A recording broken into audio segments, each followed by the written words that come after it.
जय श्री कृष्णा। मैं डॉक्टर राजेश्वरी ऋषिश्वर एक बार फिर से आपका स्वागत करती हूँ अपने और आपके यूट्यूब चैनल पर।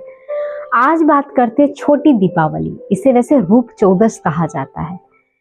बात है कि जैसे आप अपने घर की सफाई कर चुके हैं, आज धनतेरस हो गई है, आपने माँ लक्ष्मी के आवाहन की प्रक्रिया प्रारंभ कर दी है, तो अब बात आती है आपके रूप पर। रूप का जो एक अभिप्राय होता है, एक होता है रूप, एक होता है स्वरूप। तो रूप मतलब जो हम दूसरों के लिए धारण करते हैं और स्वरूप जो हम अपनों के लिए धारण करते हैं। तो रूप मतलब जब आप दूसरों के लिए धारण कर रहे हैं, उस रूप को कैसे इनहैंस करें। तो आपके अंदर जो भी योग्यताएं हैं, जिन योग्यताओं से नारायण ने आपको सजाया है, उन योग्यताओं के तहत आप अपने नारायण की पूजा करिए, उन भगवान को आराधिए। और जैसे किसी को लिखने का शौक है तो उस दिन कुछ लिखने का प्रयास करें।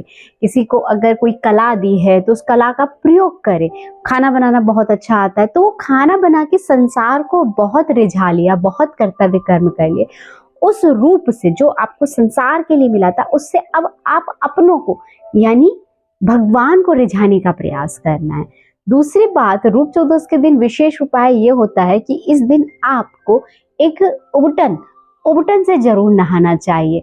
तो मैं आज एक उबटन बता रही हूँ जिससे आपको जरूर नहाना चाहिए। तो वो उबटन है कि थोड़ा सा बेसन लिया जाए, उसमें कच्चा बेसन जो हुआ ये गुरु का प्रतिनिधित्व करेगा, कच्चा दूध हुआ, कच्चा दूध चंद्रमा को प्रतिनिधित्व करेगा, उसमें हल्का सा दही ये शुक्र का प्रतिनिधित्व करेगा, केसर ये सूर्य का प्रतिनिधित्व करेगा।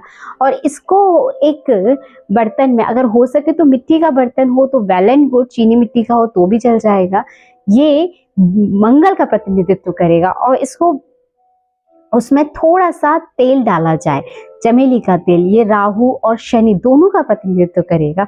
और इसको जब हाथ से मल के और भगवान का ध्यान करके अपने चेहरे पे से बड़े प्यार से लगाया जाए, ये दिव्य उपटन की तरह कार्य करेगा। और फिर इसको ऊपर की तरफ जैसे बत्ती बनाते हैं वैसे इसे निकाला जाए, इसे रख के फिर से निकाला जाए। और फिर इस उपटन को कहीं ऐसे ही नहीं फेंका जाए, इसे अपने ही घर में किसी गमले की मिट्टी में डाल दिया जाए, अपने घर के किसी बगीचे की मिट्टी में डाल दिया जाए। तो ये उबटन क्या करेगा, आपके अंदर एक नई ऊर्जा को इनहैंस करेगा, क्योंकि ये नवग्रह से संबंधित उबटन हो जाता है। और अभी चल रहे जो व्यक्तिगत जीवन में आ रही परेशानियां हैं, जिसके कारण लोग आपके कार्य को वैल्यू नहीं देते, आपके कहते हैं कई लोग कि मैं बहुत कार्य करता हूँ लेकिन मेरी कार्य की सही मापदंड नहीं हो पाता है, सही वैल्यू नहीं कर पाते। वो वैल्यू मिलने लगेगी, उनके काम में निखार आने लगेगा और काम की गति उनके अनुरूप होने लगेगी। कई बार होता है कि काम बहुत होता है लेकिन वो काम को नहीं ले पा रहे हैं, लेकिन कई बार काम ही नहीं होता, हम खाली बैठे हुए थे। ये दोनों ही पोजीशन बैलेंस होने लगती हैं और आप अपने आप को संसार में जिस तरह से प्रत्यक्ष करना चाहते हैं, जो आपका रूप संसार को दिखना चाहिए, उस तरह से आप दिखने लगते हैं और नारायण के प्रिय बनने लगते हैं। इसलिए रूप चौदस पर विशेष रूप से आप अपने ऊपर कार्य करें, इसलिए से रूप चौदस कहा जाता है कि इस दिन आप अपने रूप को संवारने का प्रयास करिए।